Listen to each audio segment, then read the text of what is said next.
지금 우리는 코로나 팬데믹 전과 후로 나눠질 만큼 큰 격변의 시기를 보내고 있습니다. 기존 질서에 대한 성찰을 통해 새로운 세상을 살아갈 안목이 필요한 시기입니다. 지역 문화를 일구고 그 가치를 높여가는 과정에서도 이런 새로운 안목이 필요합니다. 우리 시민들이 지역을 어떤 시선으로 바라보고 어떤 지향점을 가져갈지 세상을 대하는 미학적 태도나 지역 생태 자원에 대한 관심, 공간을 넘어 삶을 바꾸는 마을의 도시 재생 등 다양한 분야의 인문 강좌를 통해 이런 안목들이 모여 문화가 있는 미추홀 문화도시를 꿈꾸는 작은 물거가 되기를 바라는 마음에서 이번 강좌를 준비하였습니다. 여러분들의 많은 관심과 참여 부탁드리겠습니다. 감사합니다.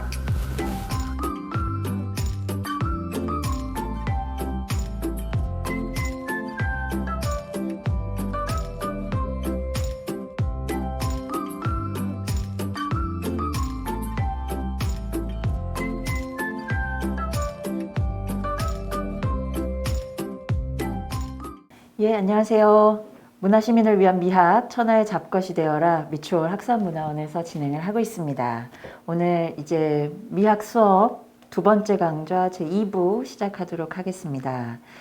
우리가 두 번째 강좌는 미학적 대화라고 하는 주제로 얘기를 나누고 있어요. 이제 앞에서는 이성이라고 하는 것을 중심으로 해서 관계맺음, 진리라고 하는 것을 찾는 일의 어떤 한계 같은 것들을 좀 지적을 했고요.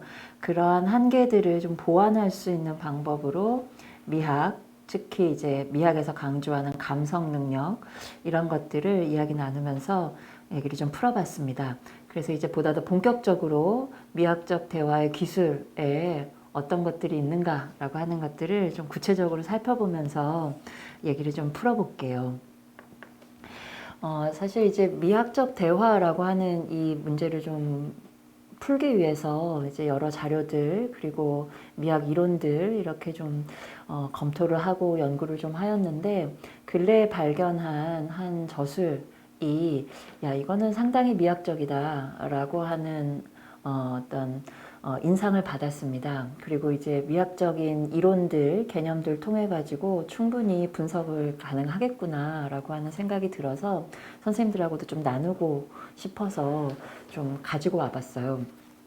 특히 이제 다른 뭐 해외 이론가들이라든가 서양의 그런 이론 체계들이라고 하는 것을 얘기하는 게 아니라 직접 우리 한국 사회에서 직접 적용 가능한 이제 이런 대화 방법론이라고 하는 것을 좀 같이 나누는 거는 또 직접 보다 더 현장감 있게 미학적 대화를 풀어가는 데 있어서 도움이 더 되지 않을까라고 하는 생각도 드는데요. 이제 특히 이제 비폭력 대화라고 하는 이 일종의 대화법이라고 하는 게 다른 어떤 대화법보다도 미학의 기능 내지는 미학적인 그런 방법론이라고 하는 거를 잘 보여주고 있지 않나라고 생각이 듭니다. 대표적으로 이제 김미경 선생님이 계신데요. 김미경 선생님은 국어교사이고 이제 비폭력 대화 전문 강사이기도 하십니다. 갈등 중재와 감정 치유 관련된 강의들을 계속 진행을 하고 계시는데요. 비폭력 대화 관련하여서 청소년을 위한 비폭력 대화, 어린이를 위한 비폭력 대화 등의 책들을 많이 남기셨습니다. 그래서 오늘은 이 비폭력 대화 안에 담겨져 있는 미학적 지점들을 한번 점검을 하고 이것이 어떻게 우리 삶에 그야말로 말 한마디로 천냥빚을 갚는다라고 하는 말이 있는데 그것을 뛰어넘어서 어떻게 말 한마디로 생명을 살려낼 수 있는 그런 방법이 만들어질 수 있는지 그리고 우리가 그것을 익혀갈 수 있는지 그런 내용들을 한번 살펴보도록 할게요.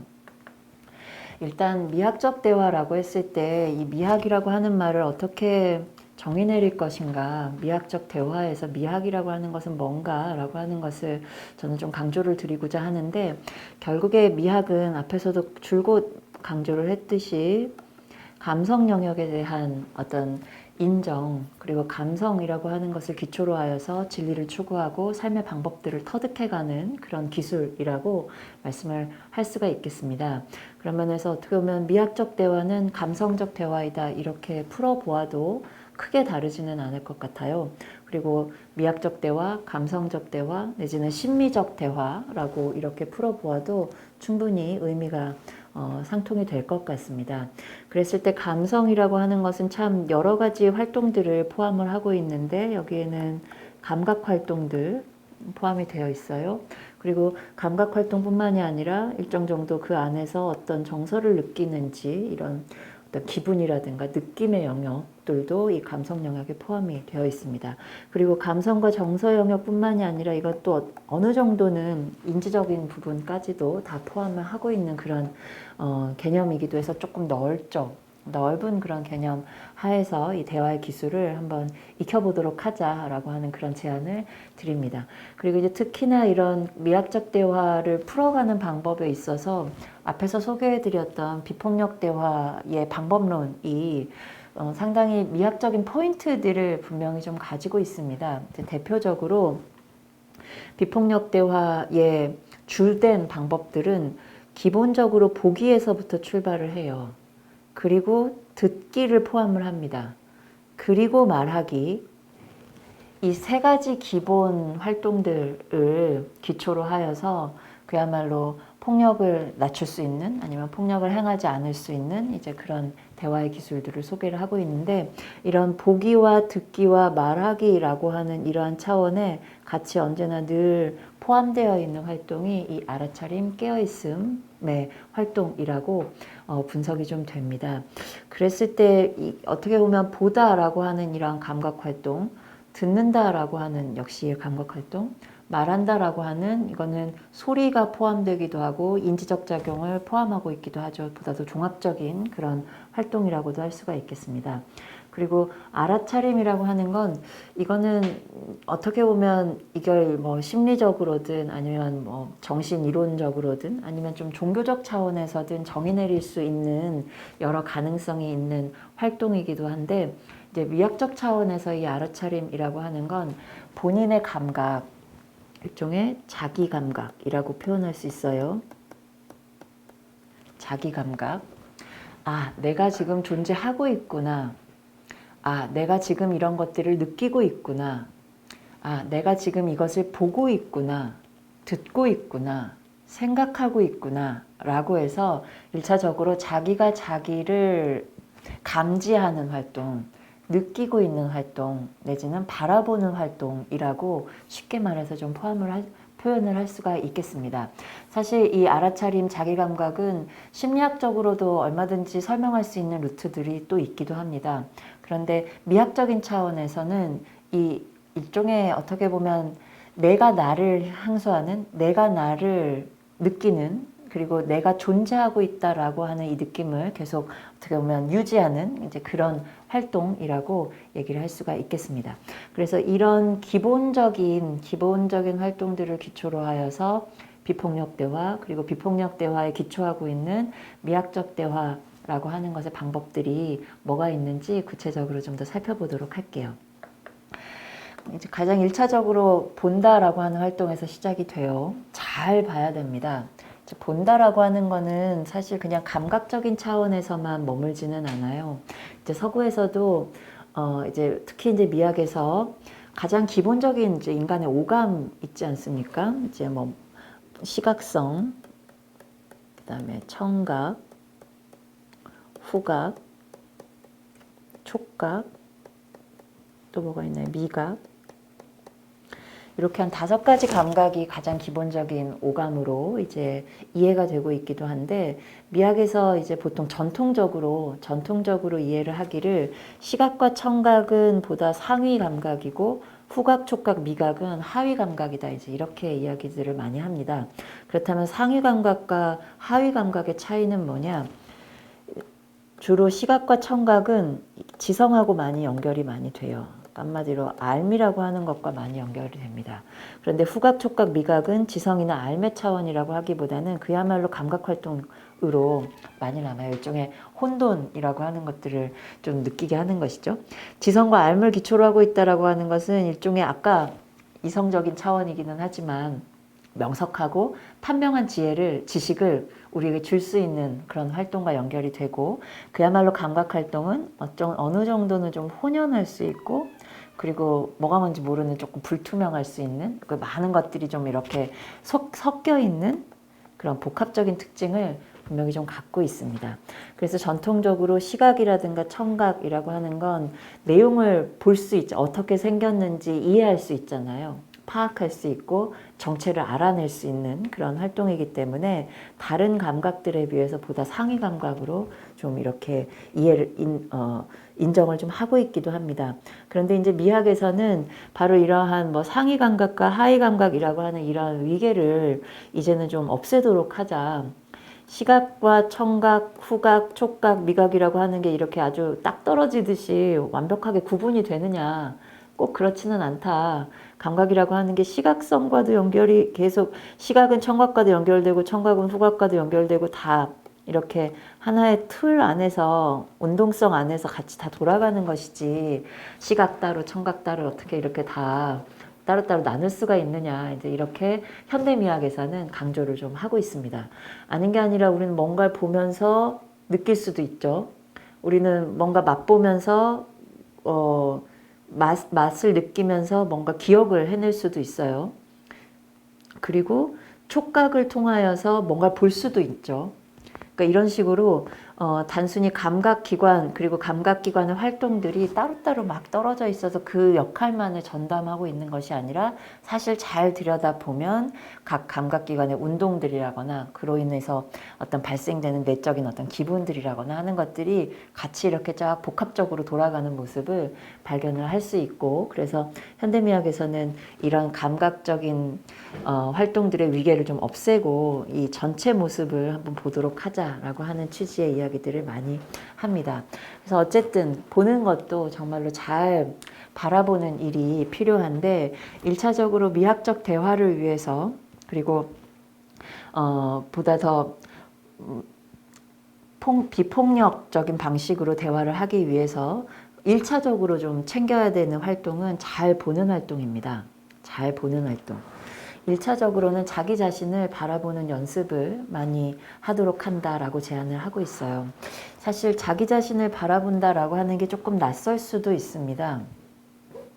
그리고 본다라고 하는 이 활동들이 그냥 보는 행위로 끝나지 않고 아까도 말씀드렸듯이 청각과 후각, 촉각, 미각 전체에 이렇게 좀 영향을 미치고 활성화를 시키는 이제 그런 모습들을 발견을 할 수가 있거든요. 그리고 이제 미학에서도 그만큼 본다라고 하는 일의 중요성, 봄으로써 자기 자신을 이해하고 세상 전체와 어떤 방식으로 관계 맺고 있는가라고 하는 것들을 다시 한번 일깨울 수 있기 때문에 잘 본다라고 하는 일의 중요성이 정말로 좀 중요합니다. 그래서 미학적 대화 그리고 비폭력 대화라고 하는 것을 위한 1차적인 방법은 자기 자신을 바라보는 연습을 하자. 그리고 이런 봄을 통해서 신체 감각 전체를 활성화시키는 그러한 연습을 하도록 하자라고 제안을 합니다. 그래서 어깨를 폈는지 구부리고 있는지 허리를 세우고 있는지 구부정하게 있는지 다리를 어떻게 내딛고 있는지 밥을 먹을 때도 숟가락을 들고 내리고 젓가락을 집었다 놓았다 하고 음식을 씹고 삼키고 하는 이런 동작들을 바라보는 것만으로도 자기 이해가 아주 충만해집니다. 아, 내가 이런 사람이구나. 아, 내가 이런 존재이구나. 라고 어떻게 보면 자기에 대한 이해, 내가 이렇게 지금 살아가고 있다라고 하는 것을 확인하게 되는 굉장히 중요한 포인트라고 얘기를 할 수가 있겠습니다. 그래서 미학적 대화, 비폭력 대화의 첫 출발점은 잘 보는 것, 자기 자신을 잘 들여다보고 자기 자신이 어떻게 행동하고 어떻게 움직이고 있는가라고 하는 것을 잘 들여다봄으로써 신체 감각 전체를 한번 이렇게 활성화시키는 이 일에서부터 출발한다. 이렇게 말씀을 드릴 수가 있겠어요. 사실 이것은 왜 미학적인가? 왜 비폭력이어야만 하는가? 미학과 비폭력이라고 하는 것이 어떻게 연결될 수 있는가? 이 부분은 사실 이제 많은 연구를 통해 가지고 또 좀 성찰을 해봐야만 할, 풀어보아야만 할 그런 지점이기도 한데 제가 생각하기에 미학은 그야말로 관계성의 학문이거든요. 관계를 살리는 그리고 우리 삶 자체가 관계 맺음 속에서 이루어지고 있구나라고 하는 것을 증명하는 그런 학문이 바로 미학이라고 생각이 들어요. 왜냐하면 미학은 그 자체로 감성학이고 감성, 느낌, 어떤 분위기 속에 존재하고 있다라고 하는 건 앞에서도 말씀드렸듯이 다른 존재와 내가 관계를 맺고 있다라고 하는 것을 보여주는 일이기 때문에, 증명하는 일이기 때문에 감성학으로서의 미학은 그 자체로 관계 맺음의 학문이다, 이렇게 좀 풀었을 수가 있겠습니다. 그렇다면 이 부분이 어떻게 비폭력 대화하고 연결될 수 있는가라고 하는 그 포인트는 사실 폭력이라고 하는 것이 뭔가라고 하는 것을 정의내려 보면, 폭력은 관계의 단절이라고 생각을 하거든요. 스스로 관계를 끊는 거죠. 얼마든지 연결될 수 있다라고 하는 가능성, 우리가 함께 존재하고 있다라고 하는 이 가능성을 완전히 단절시키는, 이것이 폭력이지 않을까라는 생각이 듭니다. 그런 면에서 비폭력은 관계 맺음의 대화이고, 비폭력 대화는 관계 맺음의 대화이고, 그런 관계 맺음을 잘 살리도록 노력한다는 점에서 미학적 대화하고 연결될 수 있지 않을까라고 하는 것이 저의 생각이에요. 그래서 1차적으로 비폭력 대화, 미학적 대화를 하기 위해서는 자신의 감각을 이렇게 한번 확 열어야 됩니다. 자기의 감각을 여는 첫 번째 단계는 잘 보는 것이에요. 자기 자신을 1차적으로 잘 바라보는 거죠. 내가 어떤 존재인가, 내가 어떻게 먹고 있는가, 어떻게 걷고 있는가, 어떤 느낌 속에 존재하고 있는가 라고 하는 것들을 일단 잘 보시면 여기에서부터 관계성이 시작이 됩니다. 그리고 이런 자기 자신이 자기 자신과 맺는 관계가 아주 건강하게, 그리고 이렇게 활성화된 상태에서 움직이게 되면, 이 활성화된 상태가 다른 존재와 연결될 때, 다른 존재와 관계 맺게 될 때도 분명히 긍정적인 영향을 줄 수가 있겠어요. 그래서 1차적으로 잘 보도록 한다, 이렇게 말씀을 드립니다. 그리고 이제 두 번째 일종의 카테고리인 이제 듣기 파트가 있어요. 그래서 잘 보고 잘 듣는 거죠. 감각기관을 최대한 활용을 하는 겁니다. 그런데 감각기관 자체는 그냥 듣는 것 여기에만 해당하는 것이 아니라 다른 감각기관들하고도 연결되고 인지적 작용하고도 연결이 되고 있기 때문에 그 포인트를 잘 생각을 하셔야 되죠. 그래서 우리가 평소에 들을 때 어떻게 듣고 있는가, 다른 사람의 말을 어떻게 듣고 있는가라고 하는 것을 한번 돌아볼 필요가 있을 것 같아요. 기본적으로 이제 자기 자신의 목소리를 들을 때도 그렇고, 타인의 이야기를 들을 때도 그렇고, 우리가 먼저 이성을 많이 씁니다. 이성을 많이 쓴다라고 하는 것은 이 부분에서 많이 드러나요. 판단이나 평가, 옳고 그름, 이랬다 저랬다 라고 하는 판단이나 평가, 이걸 기초로 하여서 나 자신의 이야기도 듣고 다른 사람의 이야기도 많이 듣는 것 같아요. 그래서 일종의 말을 하는 나와, 나 차원에만 놓고 보더라도 말을 하는 나와 나의 이야기를 듣는 나, 이렇게 놓고 보면, 이야기를 하는 나가 막 이야기를 하면 잘못 관계 맺음이 형성이 되면, 자기 관계가 잘못 형성이 되면 자기 자신에 대해서 비판을 많이 하죠. 네가 잘못했지, 네가 그렇게 하면 안 됐지, 네가 형편없었지, 이렇게 판단하고 평가하는 것을 아주 혹독하게 먼저 내리는 경향들이 많이 있습니다. 자기 자신에 대해서도 그렇고 다른 사람의 말을 들을 때에도 이런 이성 능력이 먼저 이렇게 작동을 하게 되면 판단이나 평가를 많이 내리게 돼요. 네가 틀렸네, 네가 잘못했네, 네가 그렇게 해서는 안 되지, 네가 형편없었구나, 이런 식으로 이렇게 판단이나 평가를 먼저 내리게 되면 이거는 잘 듣는 그런 방법이라고 얘기를 할 수가 없습니다. 이건 오히려 관계를 단절시키는 그런 듣기이기 때문에, 그러한 듣기가 아니라, 사실 그건 듣는 것이 아니죠. 듣는 것은 그야말로 관계 맺음인데, 관계를 맺기 위해서는 가만히 얘기를 들어줘야 되죠. 내 생각을 하는 것이 아니라 어떻게 얘기하고 있는가, 무슨 소리가 들려오나, 기분이 어떠한가, 지금 말하는 톤이 어떠한가, 이런 것들을 잘 들어주는 것이 역시 듣는 것이라고 얘기를 할 수가 있겠어요. 거기에 그냥 말을 가로막고 판단이나 평가를 내린다든가 라고 하는 것은 오히려 관계성을 단절시키는 잘 듣는 활동은 아니고 자기 머리를 쓰는 그런 활동이라고 얘기를 할 수가 있겠습니다. 그래서 이제 비폭력 대화에서도 그런 의미에서 이제 거울 경청이 중요하다 이렇게 좀 강조를 하고 있거든요. 거울 경청은 이건 일종의 말하는 기술, 대화의 기술이라고도 얘기를 할 수가 있는데 일종의 A라고 하는 사람이 나 오늘 속상했어 라고 얘기하면 듣는 사람은 이거 그대로 반영시켜 주는 것이에요. 비춰 주는 것이에요. 아, 속상했구나. 이렇게 반응해 주는 것이죠. 걔는 왜 그런지 모르겠어. 이렇게 얘기하면 무슨 일 있었대? 왜 그랬대? 이제 이렇게 그대로 비춰주는 것이죠. 이것만으로도 그 사람의 이야기를 내가 듣고 있다라고 하는 것, 말하는 상대의 이야기가 나에게 이 소리가 전달되고 있다라고 하는 것을 확인시켜주는 일이기 때문에 이것 자체가 굉장히 좋은 관계를 맺도록 하는 데에 도움이 된다라고 안내를 하고 있습니다. 이게 어떻게 보면 이게 우리가 평소에도 많이 경험을 하는 것이기도 해요. 무슨 얘기를 했을 때 속상했어 그러면 또 지긋지긋한 소리를 하고 있어 이렇게 또 그냥 듣는 둥 마는 둥에서 딱 잘라버리면 대화가 진행되지 않죠. 그리고 나의 이야기가 전달되지 않는구나. 그리고 나와 이야기를 하고자 하지 않는구나 라고 하는 생각이 들면서 이제 마음의 문을 딱 닫아버리는 것이죠. 마음의 문을 닫는다라고 하는 것 그 자체가 관계성을 어떻게 보면 관계 맺음이라고 하는 것을 거부하는 것이기 때문에 이제 거기에서부터 고통과 어떤 생애의 어떤 불편함 같은 것들이 많이 일어나는 것을 우리는 경험하기도 합니다.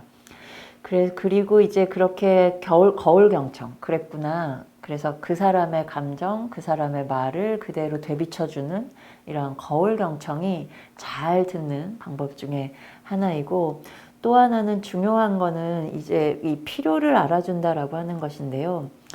이게 어떻게 보면 그냥 감각적으로 소리를 듣는 것이 아니라 그 소리에 담겨져 있는 그 사람의 욕망, 그 사람의 내면 세계, 이걸 들을 줄을 알아야 하는 것입니다.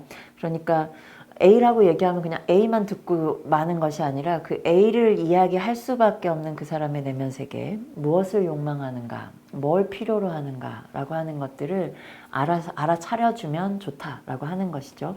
사실 이 부분은 말하는 사람도 상당히 중요해요. 왜냐하면 본인의 욕망이라든가 그다음에 본인이 바라는 바라고 하는 것들을 좀 감추면서 겉으로 드러내지 않으려고 하는 태도들이 분명히 있기 때문에 이제 그런 필터들을 좀 거두고 차라리 아예 솔직하게 뭘 도와줄까, 뭐가 필요해 이렇게 물어보는 것도 어떤 면에서는 상당히 좋은 그런 대화 방법이라고도 말씀을 드릴 수가 있겠습니다.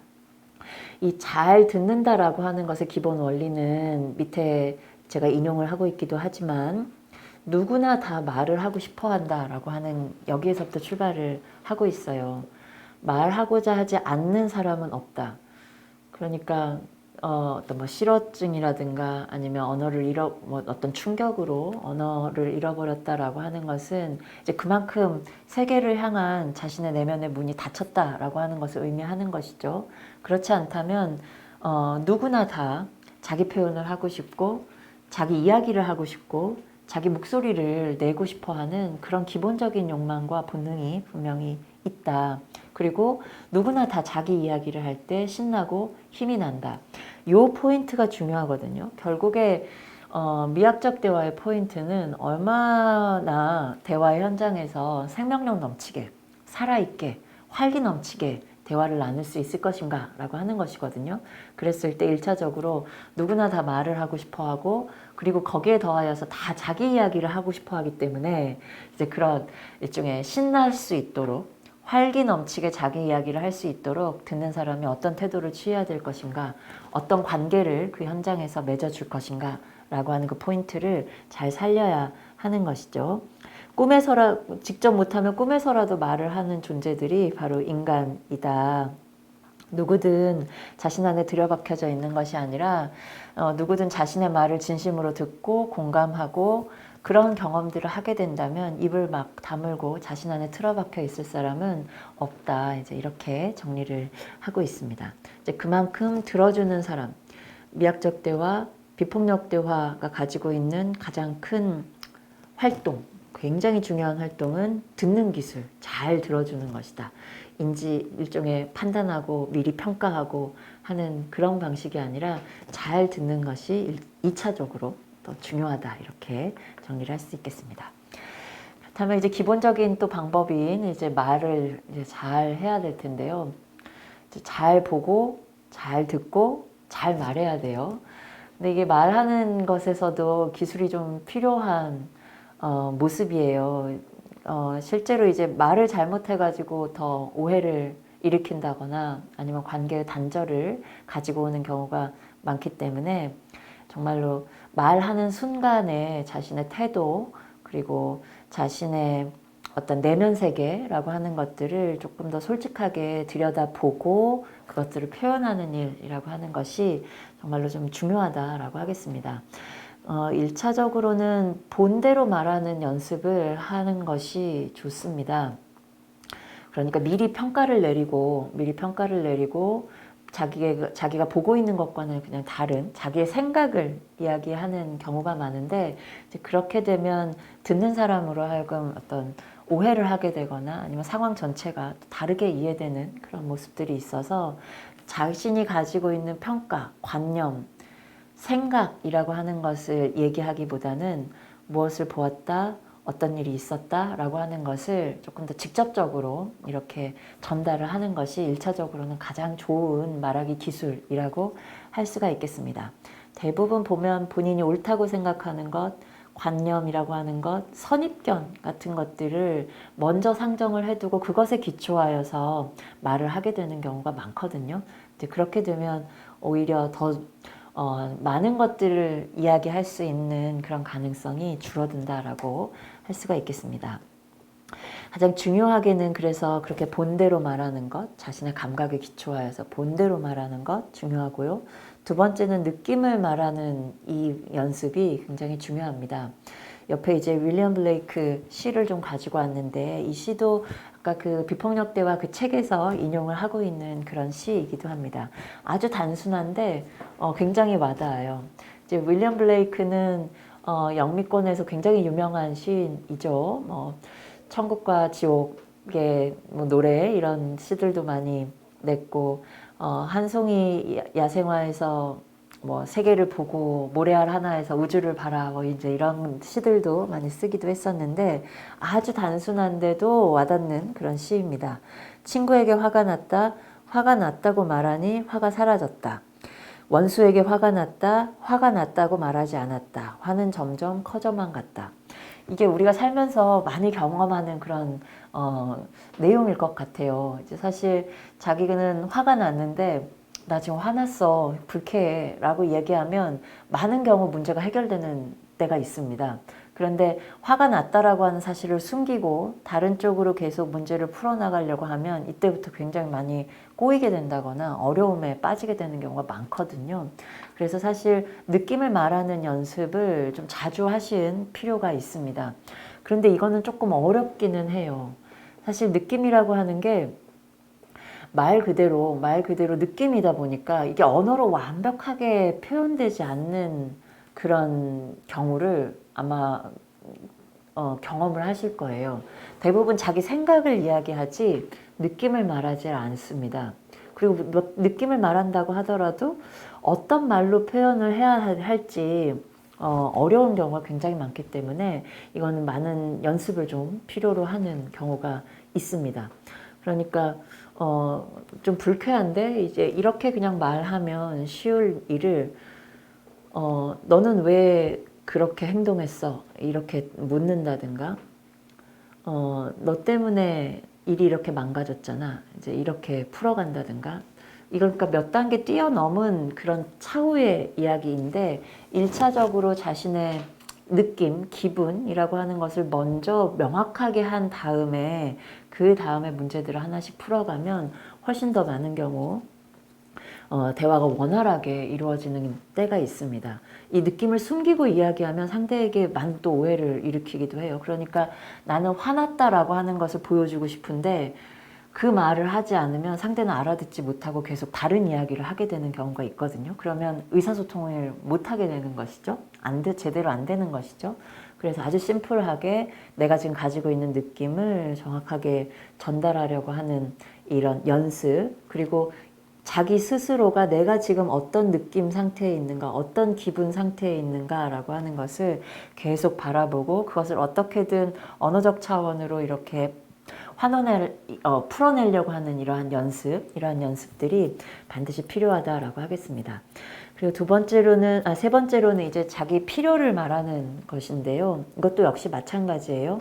많은 사람들이 앞에서도 이야기했듯이 자신의 욕망을 좀 많이 숨깁니다.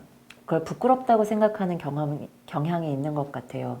미학적인 차원에서 보자면 상당히 안타까운 그런 일인데, 그러니까 우리가 어떤 교육이라든가 도덕관념 이런 것들이 찌들게 되면 우리 몸에서 일어나고 있는 운동성이라고 하는 것들을 잘 인정을 하지를 않아요.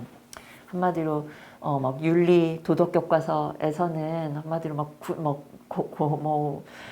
탁월하게 착한 사람들, 자신의 개인의 욕망을 초탈한 사람들, 이런 사람들이 소개되고 그게 아주 이상적인 인간인 것처럼 소개가 되고 있기 때문에 사실 그런 기준에 기추어서 보자면 배고프고 졸립고 그리고 다른 것들 막 하고 싶고 하는 우리의 욕망 자체를 굉장히 없이 여길 수 있는, 그리고 비천한 것으로 여길 수 있는 그러한 시선이 생겨버릴 수 있다라고 하는 것이죠.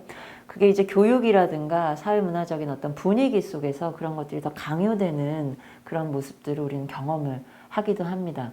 그래서 자기 안에서 일어나고 있는 어떤 욕망들, 순수한 어떤 의욕들, 이런 것들을 이렇게 억압하거나 아니면 없는 것처럼 누르려고 하는 이런 일들이 많이 일어나게 되는데, 이제 그렇게 하다 보면 역시 스트레스라든가 아니면 히스테리라든가 노이로제라든가 라고 하는 그런 어떤 심리적인 병들도 얻게 되고, 그리고 건강 상태도 굉장히 안 좋아지는 이런 것들을 경험을 하게 되는 것이죠. 그래서 보다 더 솔직하게 본인의 욕망을 좀 드러내는 것이 좋습니다.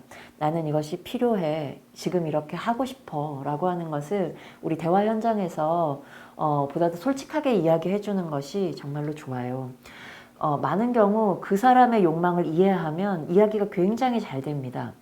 그리고 상대가 이야기하는, 그러니까 본인이 이야기하는, 그리고 본인이 어떤 욕망을 가지고 있는가, 뭘 하고 싶은가라고 하는 것들을 솔직하게 얘기해주면 다음 단계로 대화의 수준이나 대화의 내용이 훨씬 더 빠르게 진행을 할 수가 있습니다.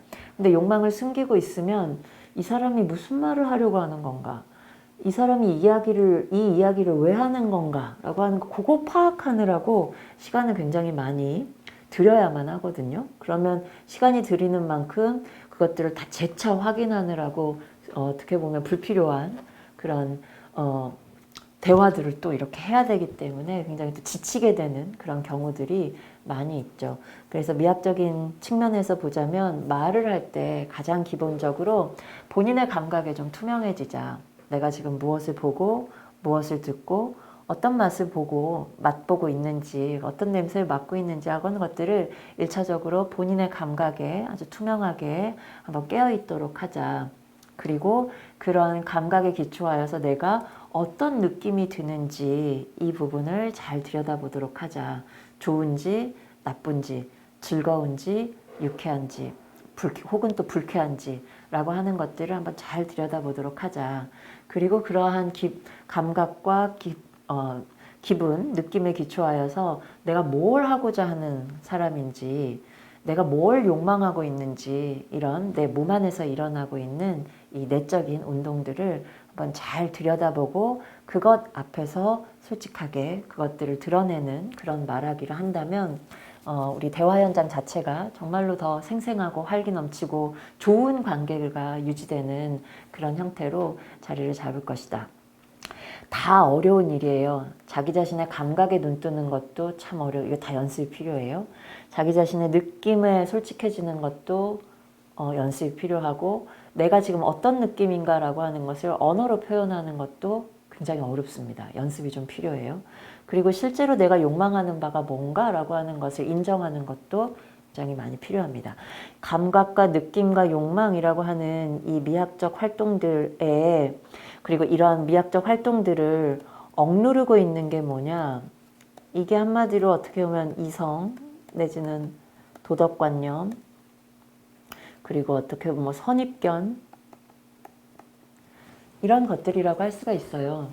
도덕이나 선입견, 길들여져 있는 그런 관념들, 이런 것들을 눌려가지고 아, 내가 지금 이것을 보면 안 되지. 아, 내가 지금 이것을 이렇게 느끼면 안 되지.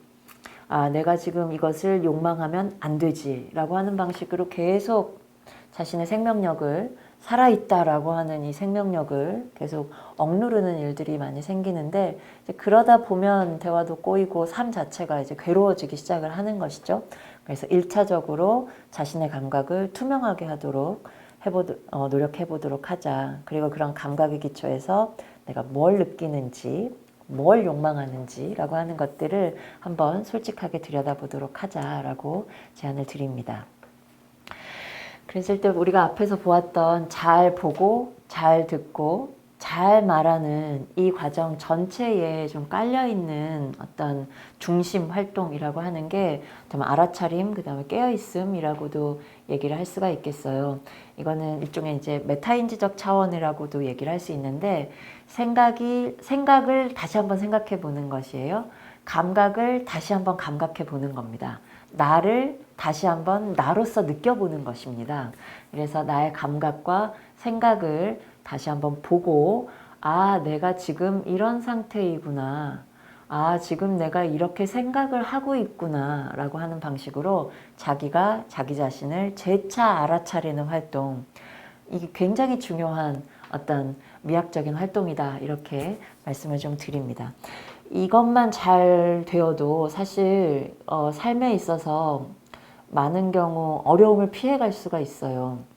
이제 화가 막 확 난다라고 했을 때도, 화가 확 났을 때에도 이걸 아, 내가 지금 화가 난 상태이구나 라고 하는 것을 딱 알아차리게 되면 상대를 대할 때 어느 정도 이 거리감이 있기 때문에, 시간이 있기 때문에 그렇게 막 뭐랄까요, 과도하게 감정 표현을 할 필요가 없어집니다. 사실 관계성의 파괴라고 하는 것, 그 사람과의 관계를 끊는다라고 하는 것은 어느 정도 필요한 그런 시간과 거리라고 하는 것을 허용하지 않는 그 상태에서 많이 일어나거든요. 그러니까 한마디로 아, 내가 화가 났구나라고 하는 것을 인지하고 상대에게 나는 지금 좀 화가 나는 것 같아 라고, 화가 나 있는 상태야, 이렇게 말을 하면 받아들이는 상대는 그것을 다시 수용할 수 있는, 아, 저 사람 화가 났구나. 그러면 내가 어떻게 대해줘야 되지? 라고 대응해 갈 수 있는 그런 준비를 할 수 있는 시간을 주는 것이거든요. 그렇게 되면 불필요한 폭력성이나 불필요한 감정의 낭비가 일어나지를 않습니다. 이제 그래서 자기 자신에게도 그렇고 타인과의 관계도 그렇고 이 알아차림, 내가 지금 어떤 상태이구나, 내가 지금 어떤 기분이구나 라고 하는 것을 늘 알아차리고 깨어있는 상태에서 대화를 하고 관계 맺음을 하게 된다면 많은 경우 어려움이나 고통을 줄여갈 수가 있겠습니다. 특히나 이런 알아차림과 깨어있음은 자기 자신의 내면을 들여다볼 때에도 굉장히 중요하고, 또 이제 다른 사람들과의 관계 속에서 일어나는 일들을 알아차리거나 깨어 있는 그런 상태로 존재하는 것도 굉장히 중요합니다. 특히나 이 부분은 그냥 원래 그런 거지라고 이렇게 그냥 넘어가 버리는 경우도 많이 있는데, 그것보다는 이제 이런 경우이죠. 이 관계성을 파괴하는 언행들이 있어요. 자기에 대해서, 본인에 대해서 누군가 얘기를 할 때, 너는 누구보다 못하구나, 이런 말들, 아니면 너는 형편없구나, 이런 말들.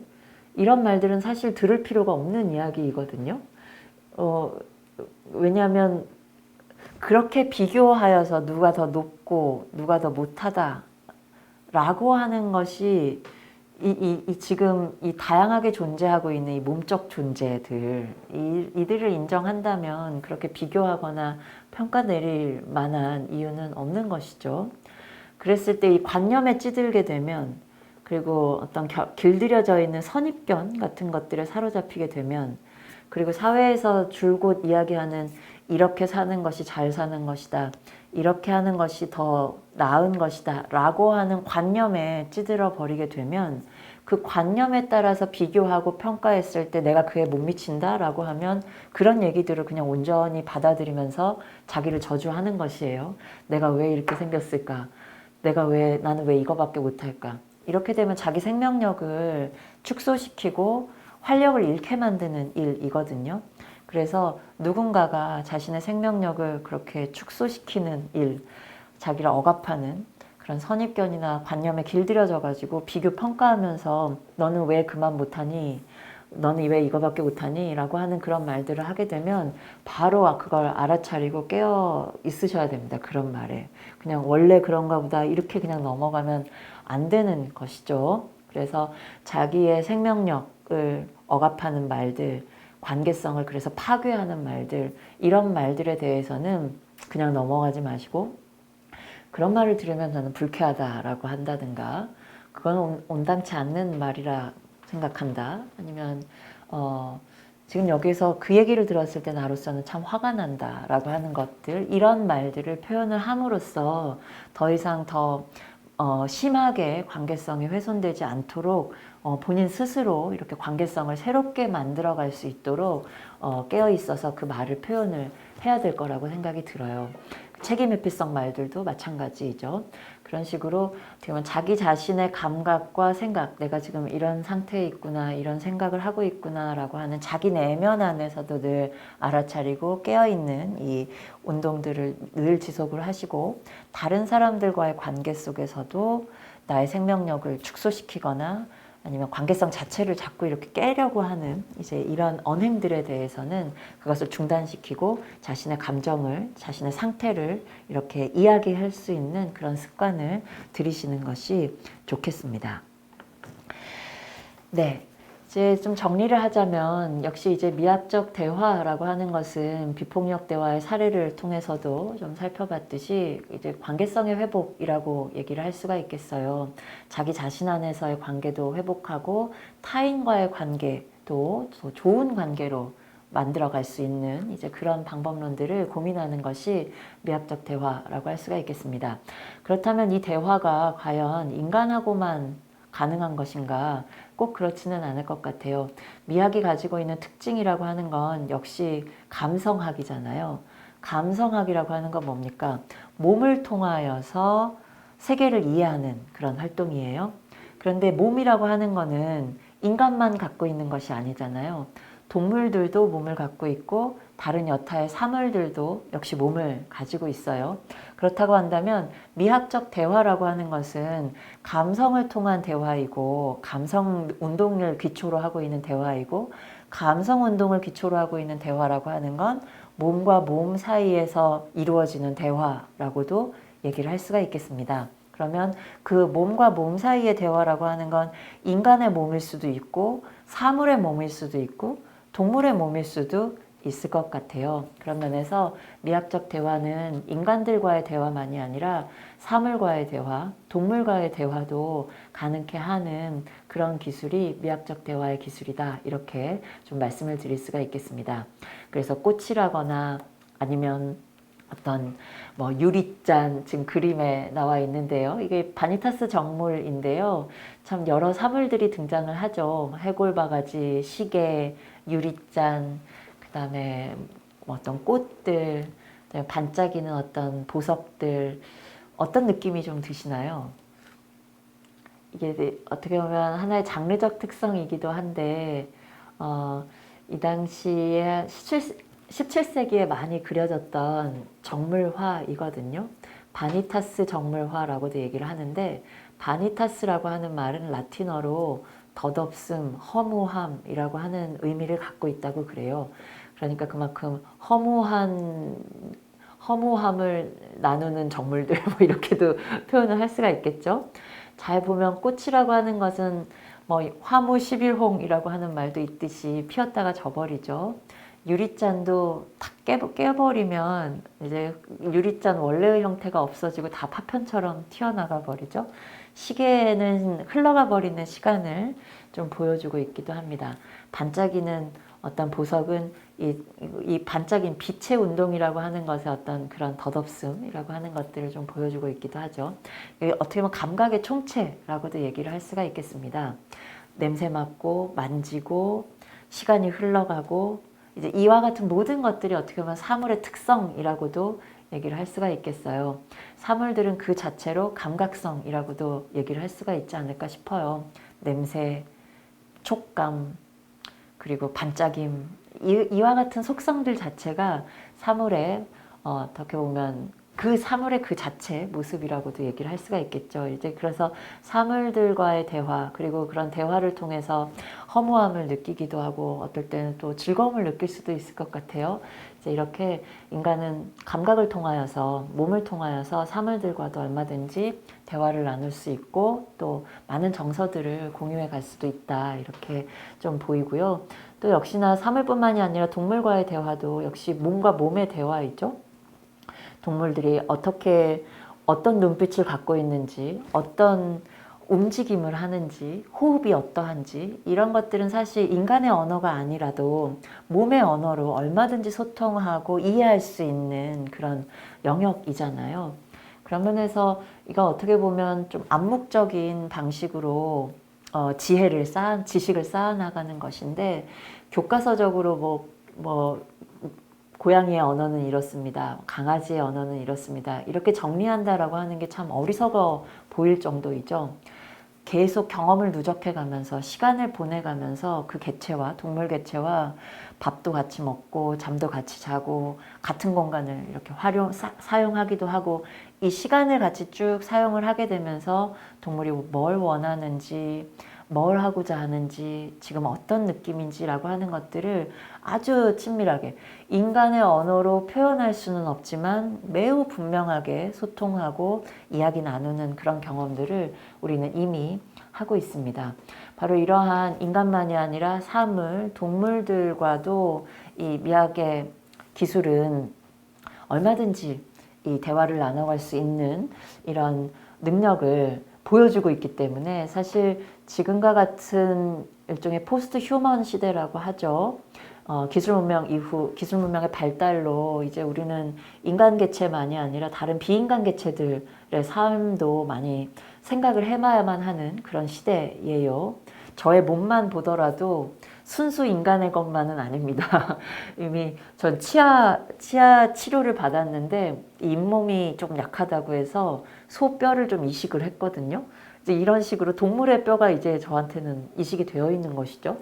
이런 방식으로 의학 기술의 발달, 그리고 기술 문명의 발달, 이런 것들로 인간 이외의 비인간 사물들과도, 동물 포함하여서 비인간 사물들과도 같이 공존해야만 하는 그러한 때가 우리 지금 현재 포스트 휴먼이라고 소위 이야기되는 우리 시대의 특징이기도 한데, 그럴수록 몸과 몸 사이에 이루어지는 대화, 감각성 그 자체, 보고 듣고 느끼는 이와 같은 가장 기본적인 감각 활동을 기초로 한 대화의 기술이라고 하는 것은 우리 시대에 꼭 필요한 그런 기술이고, 그런 기술들을 좀 이렇게 같이 만들어가는 것이 미학의 노력이라고 할 수 있겠다, 이렇게 말씀을 드릴 수가 있겠습니다. 그렇다면 결국 좀 정리하는 차원에서 결국에 미학적 대화가 추구하고자 하는 바, 그리고 미학을 통하여서 어떤 삶을 살 수 있는 것인가 라고 하는 그 내용을 조금 정리를 하자면, 결국에는 생명 존중이라고 얘기를 할 수가 있겠어요. 감각을 깨어나게 한다, 몸을 깨어나게 한다 라고 하는 것은 기본적으로 길들여진 관념 상태로, 관념에 따라 사는 삶은 아니다 라고 1차적으로 말씀을 드릴 수가 있겠습니다. 많은 경우 관념대로 삽니다. 그리고 그 관념이 자신의 생각이 아니라 사회적으로, 문화적으로, 그리고 교육이나 학습에 따라서 길들여진 경우가 많이 있어요. 한마디로 길들여진 그 사고 속에서, 교육받은 그 생각 속에서 나의 삶이라고 하는 것을 계속 이어가고 있는 것이 우리가 일반적으로 살아가고 있는 모습이라고 말씀드릴 수가 있겠습니다. 그렇게만 살아서 문제가 없다면 정말 다행이겠는데, 우리는 몸을 가지고 있는 존재이기 때문에 그렇게 길들여진 관념에 따라서만 삶을 살다 보면 내가 원하는 바, 내가 욕망하는 바, 내 몸이 바라는 바라고 하는 것을 어떻게 보면 한 번도 보지 못한 채로, 한 번도 듣지 못한 채로, 한 번도 그 욕망을 귀하게 여기지 못한 채로 살다가 죽어버리는 경우도 많은 것 같아요. 그러면 정말 안타깝죠. 나는 유일무이하게 이 내 몸을 가지고 있는 사람은 나밖에 없잖아요. 자신의 몸을 가지고 있는 사람은 자신밖에 없지 않습니까? 유일무이한 존재이고, 그러한 유일무이한 존재로서 나의 몸 안에서는 나만의 독특한 욕망운동, 나만의 독특한 감각운동이 일어나고 있습니다. 그 부분을 소중하고 귀하게 여길 줄 알아야 될 것 같아요. 그런데 그거 귀한 줄을 모르고 길들여진 대로, 학습받은 대로 이렇게 해야만 해라고 하는 그 명령에 따라서만 삶을 살다 보면 굉장히 불행하고 나중엔 건강도 안 좋아질 수도 있어요. 그리고 어느 순간에 내가 뭘 바라지? 나는 어떤 삶을 살고자 하지? 라고 했을 때 굉장히 큰 회의감, 내가 왜 지금까지 이렇게 살았을까? 라고 하는 큰 회의감에 빠지게 되어서 삶 전체가 굉장히 우울해지게 되는 이제 그런 일들을 겪게 되기도 합니다. 그러지는 말아야 된다라고 하는 것이죠. 실제로 우리가 생각하는 선함이라든가 아름다움이라고 하는 말, 진리라고 하는 말, 이 말들이 가지고 있는, 이 말 자체가 가지고 있는 폭력성을 생각을 해야 될 것 같아요. 아까도 말씀드렸듯이 폭력성이란 뭔가, 폭력이란 뭔가 관계의 단절입니다. 내 몸 안에서 일어나고 있는 자유로운 운동들, 그러므로서 다른 존재와 맺을 수 있는 여러 다양한 관계 맺음의 양상들, 이런 것들을 선해야 돼, 아름다워야 해, 참되어야 해 라고 하는 이 말들로 인해 가지고 스스로 억압하고 관계를 단절하고 그냥 그 말들에 취해 가지고 그것만 바라보게 된다면 그것은 아름다운 관계 형성, 살아있는 관계 형성이라고 말할 수가 없겠죠.